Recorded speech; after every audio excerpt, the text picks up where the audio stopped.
Hello my beautiful house. അപ്പം നമ്മൾ ഇന്നത്തെ വീഡിയോ കാണാൻ പോകുന്നത് ഊട്ടിയിലെ ടീ ഫാക്ടറിയും ചോക്ലേറ്റ് ഫാക്ടറിയാണ് കേട്ടോ. ഇവിടെ അകത്തോട്ട് കയറുമ്പോൾ തന്നെ അവിടുത്തെ ടീ ഫാക്ടറിയുടെയും ടീയുടെയൊക്കെ ഒരു ഹിസ്റ്ററി തന്നെ അവിടെ ഇങ്ങനെ ഫോട്ടോ ഫ്രെയിം ചെയ്ത് വെച്ചിട്ടുണ്ട്. അത് നമുക്കിങ്ങനെ മുഴുവൻ വായിക്കാനുള്ള ടൈമൊന്നുമില്ല, കാരണം ക്യൂ ആണല്ലോ, നമ്മളിങ്ങനെ പോയിക്കൊണ്ടിരിക്കുകയാണ്. അവിടെ കയറി ചെന്നപ്പോൾ തന്നെ എനിക്ക് ഫീൽ ചെയ്തത് ഈ മൈലാഞ്ചിയുടെ ഇല നമ്മൾ അരക്കില്ലേ, അതിൻ്റെ ഒരു സ്മെല്ലാണ് കേട്ടോ. അതായത് ഈ തേയില അവർ സ്മാഷ് ചെയ്യുന്നതിൻ്റെ സ്മെല്ലാണത്. അതുപോലെ തന്നെ നമുക്ക് ഈ തേയില അതിൻ്റെ ലാസ്റ്റ് തേയില പൊടിയായിട്ട് നമ്മുടെ കയ്യിൽ കിട്ടുന്നതായിരിക്കുള്ള പ്രോസസ്സ് അവിടെ ഒരു ബോർഡിൽ ഒരു ഡിസ്പ്ലേ ചെയ്തിട്ടുണ്ട്. ഇങ്ങനെ നോക്കുമ്പോൾ നമുക്കതിനെ കാര്യമായിട്ട് മനസ്സിലാവുന്നില്ല, പക്ഷേ നമ്മൾ ഇതെല്ലാം കാണുമ്പോൾ നമുക്ക് കറക്റ്റായിട്ട് മനസ്സിലാവും അത് എന്താണ് എങ്ങനെയാണെന്നൊക്കെ. എനിക്കിത് ഇതിനെ കണ്ടിട്ട് നടന്നുകൊണ്ടിരുന്ന ടൈമിൽ ഭയങ്കര ക്യൂരിയോസിറ്റി ആയിരുന്നു കേട്ടോ. ഇത് കഴിഞ്ഞ് അടുത്ത് എന്ത് പ്രോസസ്സായിരിക്കും എന്നറിയാനുള്ളൊരു ഇൻട്രസ്റ്റ്.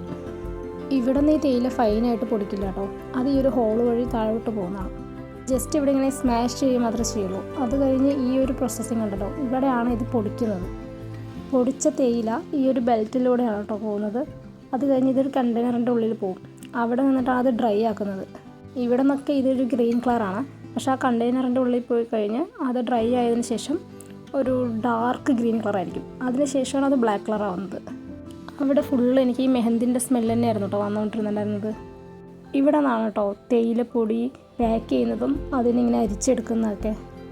ഇവിടെ തേയില അരിച്ചെടുക്കുന്ന ഇവിടെ ഫൈനായിട്ട് പൊടിഞ്ഞതും അതുപോലെ പൊടിയാത്തതുമായിട്ടുള്ളതും വേറെ വേറെ സെക്ഷനിൽ പോകും കേട്ടോ. അത് കഴിഞ്ഞ് പാക്കിങ് ആണ്. അവിടെ പോകുന്ന എല്ലാവർക്കും അവർ ടീ തന്നിട്ടുണ്ടായിരുന്നു കേട്ടോ. അത് ഏലക്ക ചായ ആയിരുന്നു. അവിടെ എൻട്രി പാസ് നമ്മൾ 20 രൂപ കൊടുക്കണം, അതിനാണ് ഈ ടീ കിട്ടുന്നതെന്നാണ് എനിക്ക് തോന്നുന്നത്. അതുപോലെ തന്നെ നമുക്ക് അവിടെ നിന്ന് എല്ലാം വാങ്ങുകയും ചെയ്യാം. കുറേ വെറൈറ്റീസ് ആയിട്ടുള്ള ടീ ഒക്കെ ഉണ്ട് കേട്ടോ. മസാല, സ്ട്രോങ്, ചോക്ലേറ്റ്, അങ്ങനെ എല്ലാം ഉണ്ട് കേട്ടോ. ഏത് വേണമെങ്കിലും വാങ്ങാം. അത് കഴിഞ്ഞ് ഇവിടെ കുറച്ച് ബ്യൂട്ടി പ്രൊഡക്ട്സ് ഒക്കെ ഉണ്ട്, ഇഷ്ടമുള്ളത് മേടിക്കാം, പക്ഷേ റേറ്റൊക്കെ ഉണ്ട് കേട്ടോ. അത് കഴിഞ്ഞ് ഞങ്ങൾ നേരെ ചോക്ലേറ്റ് ഫാക്ടറിയിലോട്ടാണ് പോയത്. അവിടെ കയറി ചെല്ലുമ്പോൾ തന്നെ നമുക്ക് അവർ സാമ്പിൾ നോക്കാൻ വേണ്ടിയിട്ട് ഒരു 3 ചോക്ലേറ്റ് തന്നിട്ടുണ്ടായിരുന്നു. അതിനകത്ത് കാഷ്യൂവും പീനട്ടൊക്കെ വെച്ചിട്ട് നല്ല ടേസ്റ്റ് ഉണ്ടായിരുന്നു കഴിക്കാൻ. നമ്മൾ നോർമലി കടയിൽ നിന്ന് മേടിച്ച് കഴിക്കുന്ന ചോക്ലേറ്റിൻ്റെ ടേസ്റ്റ് ആവില്ല, ചെറിയൊരു ഡിഫറൻസ് ഉണ്ടായിരുന്നു. പിന്നെ അവിടെ എല്ലാ ചോക്ലേറ്റ്സിനകത്തും ഇങ്ങനെ നട്ട്സൊക്കെ ഫില്ല് ചെയ്തിട്ടുണ്ട് കേട്ടോ. നമുക്ക് ഇഷ്ടമുള്ള സാധനങ്ങൾ അവിടെ നിന്ന് തന്നെ വാങ്ങാം. അതിങ്ങനെ 100 ഗ്രാമിന് ഇത്ര രൂപ അങ്ങനെയാണ്, നല്ല റേറ്റ് ഉണ്ട്. അതുകൊണ്ട് ഞങ്ങൾ അങ്ങനെ വാങ്ങിച്ചില്ല, പുറത്ത് പോയി മേടിക്കാമെന്ന് വിചാരിച്ചു. പിന്നെ അതിന് താഴെ തന്നെ ഇങ്ങനെ അഡ്വഞ്ചറസ് ആയിട്ടുള്ള കാര്യങ്ങൾ ചെയ്യാനുള്ളൊരു സൗകര്യം കൂടി ഉണ്ട് കേട്ടോ. ആർക്ക് വേണമെങ്കിലും ചെയ്യാം, പക്ഷേ നല്ല പൈസയാണ്. ഞങ്ങൾക്കിതൊന്ന് ട്രൈ ചെയ്ത് നോക്കണമെന്ന് ആഗ്രഹം ഉണ്ടായിരുന്നു. പിന്നെ അവിടുത്തെ പ്രൈസും കാര്യങ്ങളൊക്കെ അറിഞ്ഞപ്പോൾ എനിക്ക് തോന്നിയത് വെറുത്തല്ലെന്ന്, അതുകൊണ്ട് ചെയ്തില്ല.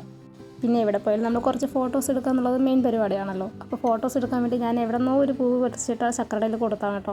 അപ്പോൾ ഈ ഫോട്ടോ എടുക്കാൻ നിൽക്കുന്നതിനിടയിൽ റിച്ച് വന്നിട്ട് അവന് മുട്ടായി മേടിക്കാൻ പൈസ വേണമെന്ന് പറഞ്ഞപ്പോൾ ഞാൻ അത് കൊടുത്തുകൊണ്ടിരിക്കുകയായിരുന്നു. ഇതിൻ്റെ ഫുൾ വീഡിയോ ഞാൻ ചാനലിൽ അപ്ലോഡ് ചെയ്യുന്നതായിരിക്കും. അപ്പോൾ ഈ വീഡിയോ ഇത്രയുള്ള എല്ലാവർക്കും ഇഷ്ടമെങ്കിൽ ലൈക്ക് ചെയ്യുക, ഷെയർ ചെയ്യുക, സബ്സ്ക്രൈബ് ചെയ്യുക.